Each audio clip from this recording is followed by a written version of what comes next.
Channel.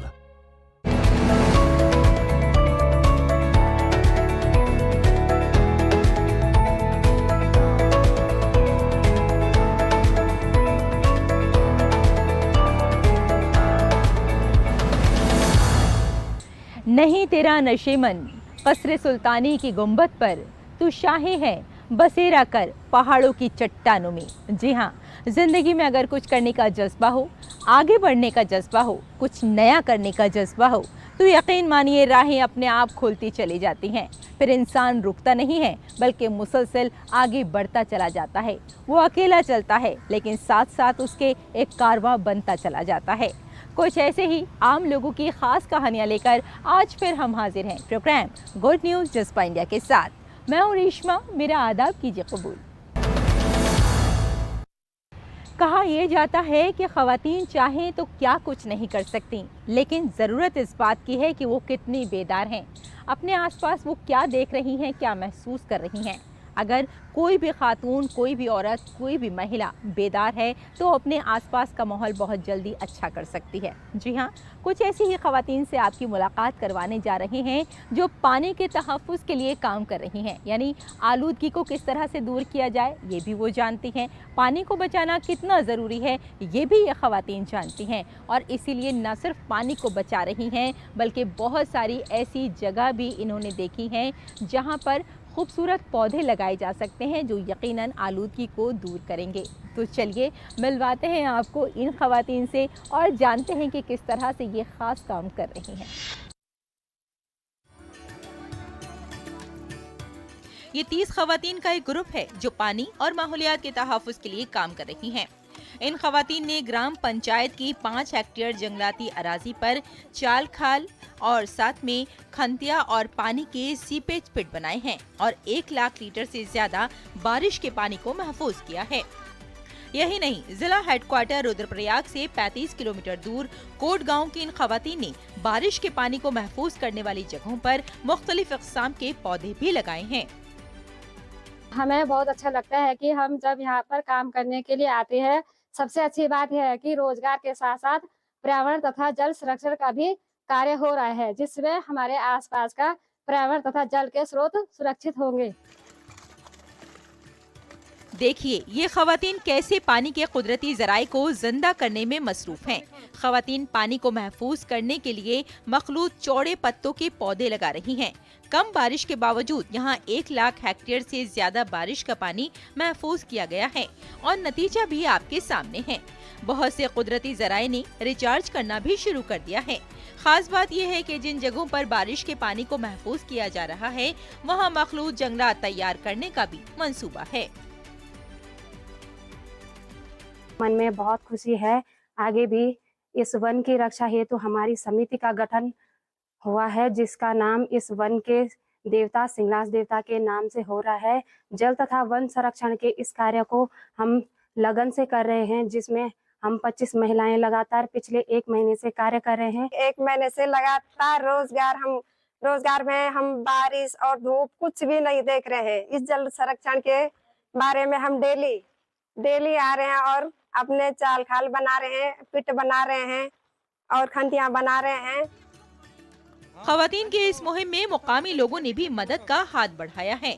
ये लोग मिट्टी खोदने के लिए इस्तेमाल होने वाला सामान इनको फराहम कर रहे हैं। नई नस्ल के महफूज मुस्तकबिल के लिए जमीन पर पानी की जरूरत है। कोट गांव की इन ख़वातीन ने बारिश के पानी को महफूज करके माहौलियाती तहफ़्फ़ुज़ की अनोखी मिसाल पेश की है। Bureau report, DD news.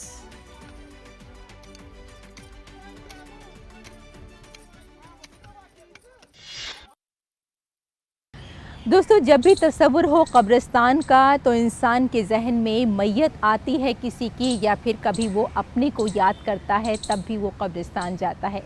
ऐसी ही कुछ बात शमशान घाट की भी है, और आसपास अगर शमशान घाट के बेहतरीन इंतज़ाम किया जाए पेड़ पौधों का तो फिर क्या कहने, इंसान सुकून का एहसास भी करता है। जी हाँ, इसके आसपास, शमशान घाट के आसपास बेहद साफ़ सुथरा इलाका बनाया गया और वहाँ पेड़ पौधे लगाए गए। महाराष्ट्र का एक ज़िला है जहाँ ये काम किया जा रहा है और ख़ास बात यह है कि आम लोग इसमें बढ़ चढ़कर हिस्सा ले रहे हैं।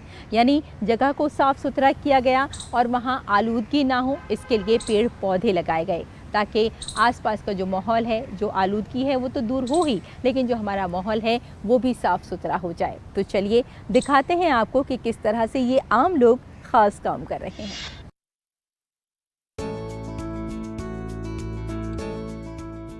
आमतौर पर अगर किसी को दफनाना है तभी लोग शमशान जाते हैं, लेकिन इस तस्वुर को चैलेंज करते हुए महाराष्ट्र के जिला वाशिम के देपुल ग्राम पंचायत ने खास कदम उठाया है।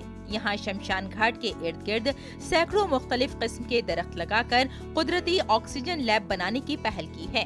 पहले गंदगी और तजवुजात के लिए मशहूर ये गांव अब अपने सैकड़ों दरख्तों के जरिए गांव वालों को कुदरती ऑक्सीजन फराहम कर रहा है। आज आपके सम्मुख ये बात रखते हुए बहुत खुशी हो रही है कि हमने एक नैसर्गिक ऑक्सीजन प्लांट तैयार किया है। ये सब गांव वालों की मेहनत और लगन से हुआ है। शमशान भूमि में महादेव का वास होता है। हमने शमशान भूमि में फलों और फूलों के पौधे लगाए हैं ताकि यहाँ हरियाली हो, ऑक्सीजन हो।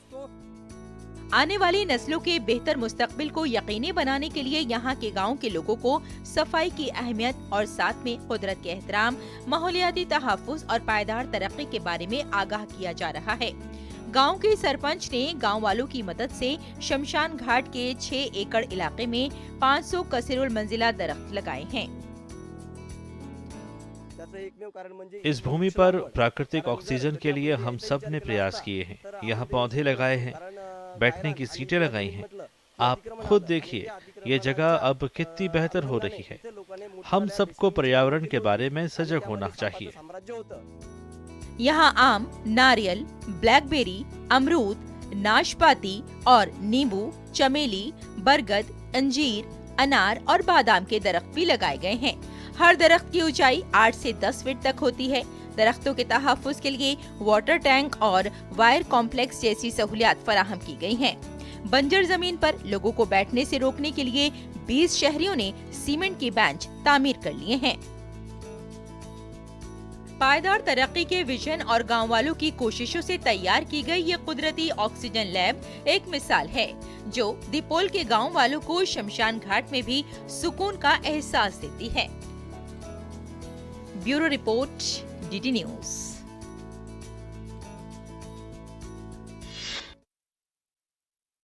मैं अकेला ही चला था जानिबे मंजिल, मगर लोग साथ आते गए, कारवां बनता गया। बेशक हम चाहे अकेले चलें, किसी ख़ास काम के लिए हमारे साथ बेइंतहा लोग आते चले जाते हैं और कारवां बनता चला जाता है।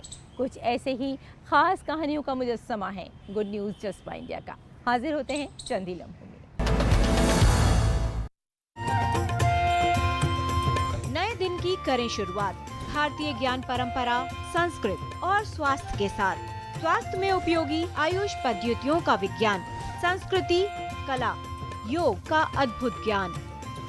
देखिए विशेष कार्यक्रम सुप्रभातम डीडी न्यूज पर। कश्मीर से कन्याकुमारी तक, कच्छ से कामाख्या तक, राज्यों की राजधानियों से प्रदेशों के कोने कोने तक, होगी हर राज्य के हर हिस्से की पूरी खबर। देखिए भारत एट 7 खबर राज्यों की डीडी न्यूज पर। राजनीति की चाल से दुनिया के हाल तक, खेल के मैदान से किसान के खलियान तक, दिन भर की हर छोटी बड़ी खबर को समेटे खबर के हर किरदार को दिखाते हैं हम। डीडी न्यूज का प्राइम टाइम शो देखिए न्यूज नाइट हर रात 8 बजे। दोस्तों, कहा जाता है कि नौजवान समाज को संवार सकते हैं, समाज को नई दिशा दिखा सकते हैं, नया रास्ता दिखा सकते हैं, क्योंकि उनके अंदर एक अलग किस्म का जोश होता है, एक अलग किस्म का बलबला होता है। और ऐसे बहुत सारे नौजवान आगे आ रहे हैं जो काम कर रहे हैं स्टार्टअप का। जी हाँ, कुछ नया बिजनेस करते हैं, नया स्टार्टअप करते हैं और दुनिया को बेहतरीन चीज़ से रूशनास कराते हैं। अहमदाबाद के ऐसे ही कुछ नौजवान हैं जिन्होंने असली शहद का स्टार्टअप शुरू किया है। किस तरह से ये असली शहद को फराहम करा रहे हैं लोगों को। आइए देखते हैं।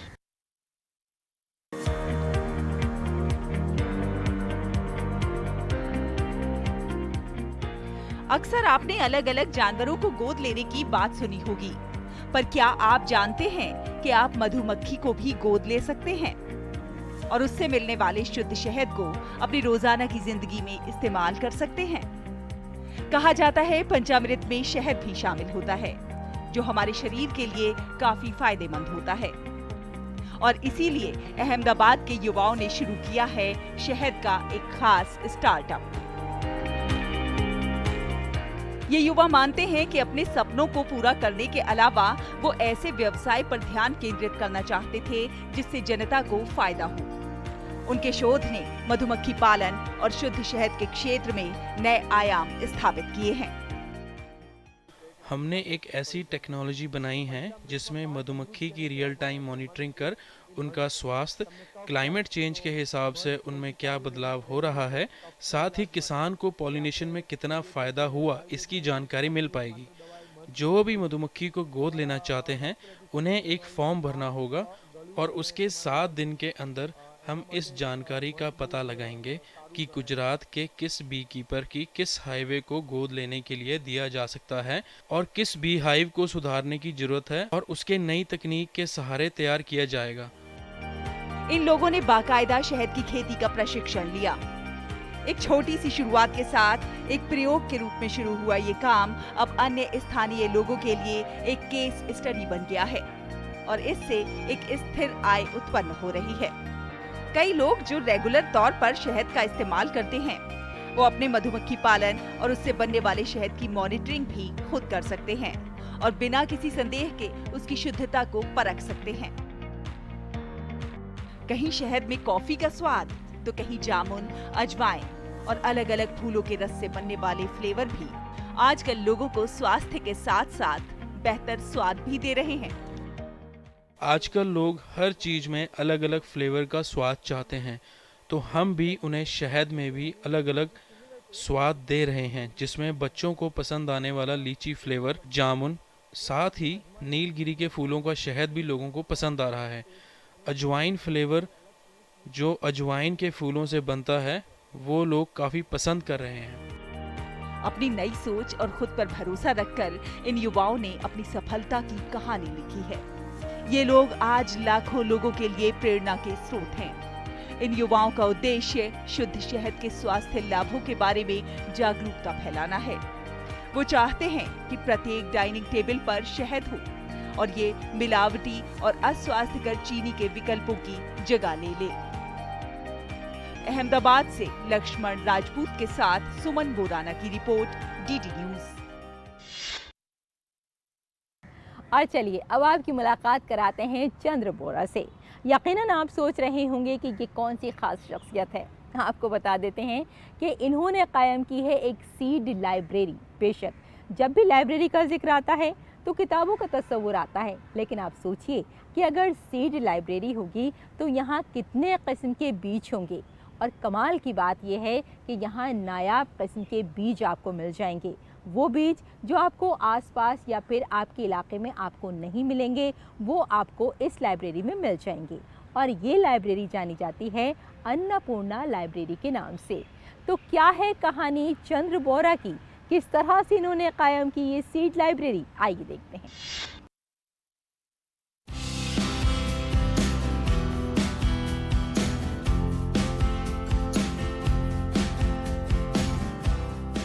लाइब्रेरी का नाम लेते ही आंखों के सामने किताबों की तस्वीर उभर जाती है, पर आज हम आपको एक ऐसी लाइब्रेरी में लेकर चलते हैं जहां आपको चावल की 300 से ज्यादा किस्में एक साथ देखने को मिलेंगी। इस कठिन काम को कर दिखाया है चंद्र बोरा ने। बोरा अपने चावल की खेती करने वाले समुदाय को लाभ पहुंचाने के लिए एक पुस्तकालय स्थापित करना चाहते थे, और एक सामान्य पुस्तकालय नहीं बल्कि आज बोरा के पास पूर्वोत्तर भारत की पहली बीज लाइब्रेरी है, जिसमें चावल की 300 देसी किस्में हैं। अन्नपूर्णा नाम की ये लाइब्रेरी उनके घर में स्थापित की गई है। ये देसी बीजों का जीन बैंक है जो न केवल असम से बल्कि पूर्वोत्तर भारत के अन्य भागों और देश के बाकी हिस्सों से भी तेजी से लुप्त हो रहे हैं। पड़ोसी किसानों से एकत्रित की गई केवल 3 किस्मों से बोरा ने खेतों और किसानों के व्यापक दायरे में अपना विस्तार किया और अन्य बीज किस्मों को एकत्र किया, जिनमें सुगंधित, चिपचिपा, काला, बाढ़ सहिष्णु और पहाड़ी चावल शामिल है, जिनमें से कुछ औषधीय गुणों से भरपूर है। वो मेरा सॉइल लो लैंड है, उसका थोड़ा रेज करना पड़ेगा कि अलग अलग सीड भी मैंने रखता हूँ उसके लिए, सिखाने के लिए अलग अलग पेस्ट के बारे में, अलग अलग इंसेक्ट के बारे में, और ये सब एक माइक्रोस्कोप रूटीन चाहिए। ये सब होने से मैं एक सीड स्कूल अच्छी तरह से चला सकता हूँ, और कुछ बेचने का व्यवस्था भी चाहिए। बहुत सारे स्टूडेंट आ जाता है, लेकिन उससे यार मेरा देखा है ना आप लोगों ने, इतना व्यवस्था नहीं है मेरा, तो इसके लिए थोड़ा हेल्प मिलने से अच्छा होता है। बहुत सारे साइंटिस्ट से मेरे को हेल्प करता है, और कभी कभी फाइनेंशियली, कभी कभी मेंटली। ये सब लोगों का, मेरा दोस्त भी है बहुत सारे जो मेंटली हेल्प करता है, क्योंकि एक फ़ोन पे भी बहुत मेरे को ताकत मिलता है। बोरा ने बाओ धान की 25 किस्मों को सहेजने में कामयाबी हासिल की है, जिनमें से प्रत्येक का रंग, आकार और विशेषताएं अलग अलग हैं। उदाहरण के लिए मगुरी की तुलना में रंगा बाओ बाढ़ के पानी के प्रति अत्यधिक सहनशील है। बाढ़ के प्रति प्रतिरोधी अन्य किस्मों में बेटू, देवरी बाओ और अमोना बाओ शामिल है, जो सभी लाइब्रेरी में मौजूद है। चावल की खेती करने वाले किसान से चावल के बीज लाइब्रेरियन बनने तक बोरा का सफर आसान नहीं रहा। शुरुआत में उन्होंने इस तरह की लाइब्रेरी बनाने के विचार पर काम करने के लिए अलग अलग गैर लाभकारी संगठनों से संपर्क किया, लेकिन किसी ने भी दिलचस्पी नहीं दिखाई, क्योंकि उनके पास पैसे नहीं थे। इसलिए उन्होंने सब कुछ खुद ही करने का फैसला किया। बोरा की बीज लाइब्रेरी का एक महत्वपूर्ण पहलू यह है कि यह एक व्यवहारिक प्रयोगशाला के रूप में भी काम करती है, जहां हर साल चावल के बीज बोए जाते हैं और काटे जाते हैं। चावल कार्यकर्ताओं और वैज्ञानिकों का मानना है कि खाद्य विविधता ही खाद्य सुरक्षा है, और इसलिए भावी पीढ़ी के लिए चावल की देसी किस्मों को संरक्षित करना अत्यंत महत्वपूर्ण है। Bureau report, DD news. और यहाँ रुकते हैं एक छोटे से ब्रेक के लिए, जल्द हाजिर होते हैं। आप देखते रहिए गुड न्यूज जसपा इंडिया का। राजनीति की चाल से दुनिया के हाल तक, खेल के मैदान से किसान के खलियान तक, दिन भर की हर छोटी बड़ी खबर को समेटे खबर के हर किरदार को दिखाते हैं हम। डीडी न्यूज का प्राइम टाइम शो देखिए न्यूज नाइट हर रात 8 बजे। कश्मीर से कन्याकुमारी तक, कच्छ से कामाख्या तक, राज्यों की राजधानियों से प्रदेशों के कोने कोने तक, होगी हर राज्य के हर हिस्से की पूरी खबर। देखिए भारत एट 7 खबर राज्यों की, डीडी न्यूज पर।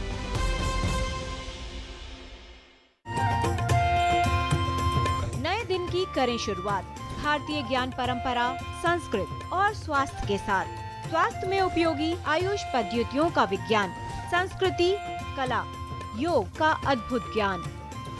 देखिए विशेष कार्यक्रम सुप्रभातम डीडी न्यूज पर। दोस्तों, काले आलू के बारे में शायद आपने नहीं सुना होगा। जी हाँ, बुंदेलखंड के किसान अब लेकिन काश्त कर रहे हैं काले आलू की। काले आलू की अपनी अलग अलग खुसूसियात हैं। इसमें कहा यह जाता है कई सारे विटामिन्स होते हैं। ये मोटा नहीं करता है, क्योंकि आमतौर पर कहा यह जाता है कि आलू कम खाना चाहिए, इससे मोटापा बढ़ता है या फिर शुगर होने की भी परेशानी का सामना कई बार करना पड़ सकता है। लेकिन काले आलू की ख़ास बात यह है कि ये शुगर फ्री होता है, यानी आप इसे खा सकते हैं, ना इसमें हम मोटापे का शिकार हो सकते हैं और ना ही हमें दीगर किसी परेशानी का सामना करना पड़ सकता है। और भी इसके अलावा कई खासियतें हैं काले आलू की। आइए आपको दिखाते हैं कि किस तरह से इसकी काश्त की जा रही है और इसमें क्या क्या खासियत है। बुंदेलखंड में किसान अब काले आलू की काश्त कर रहे हैं, जो न सिर्फ चिकनाई से पाक है बल्कि इसे शुगर के मरीज भी खा सकते हैं और इसमें आयरन भी वाफिर मिकदार में मौजूद है, जो जिस्म में खून की कमी को पूरा करता है। ये दिल, जिगर और फेफड़ों के लिए भी फायदेमंद है। सागर जिले के गांव कपूरिया के नौजवान किसान आकाश चौरसिया पिछले 15 सालों से कसीर सतही कुदरती ऑर्गेनिक काश्तकारी कर रहे हैं। आकाश के पास 16 एकड़ जमीन है। इसमें से 1 एकड़ पर काले आलू की फसल उगाई गई है। सिर्फ 1 एकड़ जमीन में 100 क्विंटल आलू पैदा हो जाते हैं। आज इलाके के दूसरे किसान भी उनसे मुतासिर हो रहे हैं। यही नहीं, मध्य प्रदेश और उत्तर प्रदेश के कई किसान इनसे आलू की पैदावार का तरीका भी सीख रहे हैं। ये फसल किसानों के लिए बेहद फायदेमंद हो सकती है क्योंकि इसके दाम बाजार में काफ़ी अच्छे हैं। 700 किलोग्राम प्रति एकड़ के हिसाब से ये फसल खेत में लगाई जाती है और लगभग 90 दिन के आसपास की ये फसल है और 100 कुंटल के आसपास इसकी उत्पादन क्षमता 1 एकड़ से होती है। अगर हम 40 और 50 रुपए के हिसाब से एवरेज रेट से देखें तो किसान को 4 से 5 लाख रुपए की इसमें आमदनी होती है। बीज की मात्रा 700 किलोग्राम प्रति एकड़ के हिसाब से लगती है।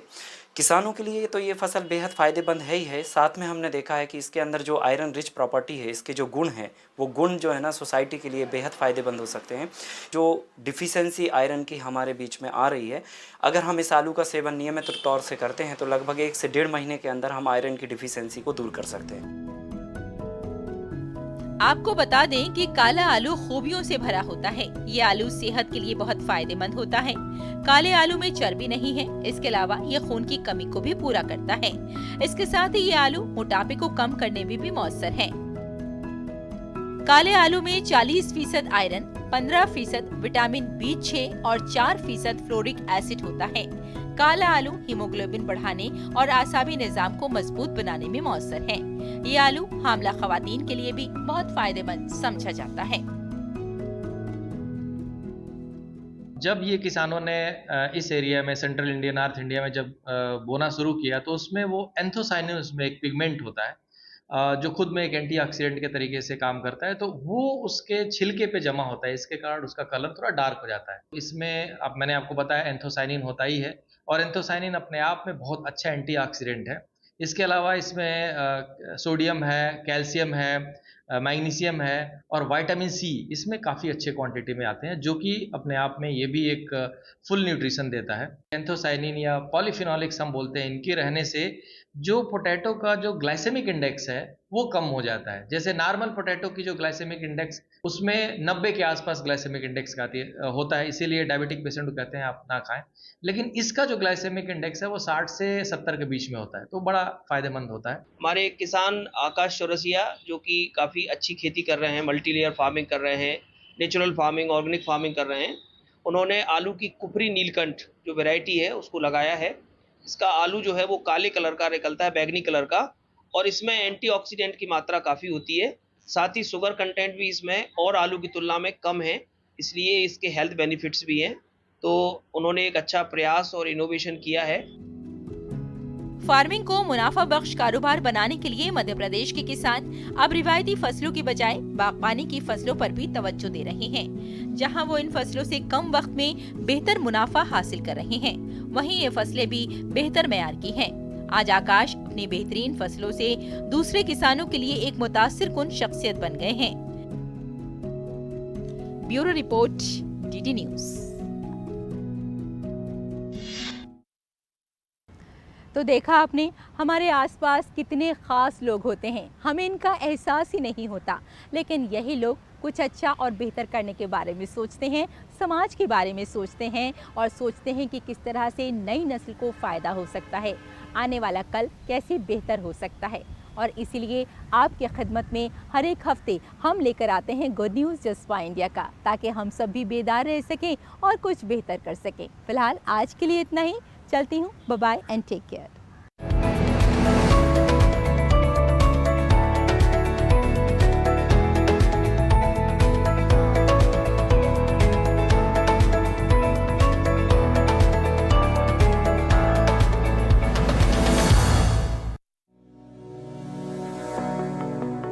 अपने व्यक्तित्व विकास हेतु हम जितनी भी कलाएं सीख सकते हैं, उनमें सर्वाधिक मनोरम है सुखी रहने की कला। सुखी रहने के लिए हमें अपने विचारों को, अपने भावों को इस प्रकार से उपयोग में लाना है कि सदा आत्म सुख, आत्म तृप्ति आत्म विकास के मार्ग पर आगे बढ़ते चले जाएं। अपने अंदर परिवर्तन लाने के लिए, सोचने की इस कला को सीखने के लिए एवं जीने की कला में संशोधन लाने हेतु। देखिए, सोच बदलें, जीवन बदलें। प्रतिदिन प्रातः 6:30 बजे सिर्फ डीडी नेशनल पर, देश का पहला चैनल, देश का अपना चैनल।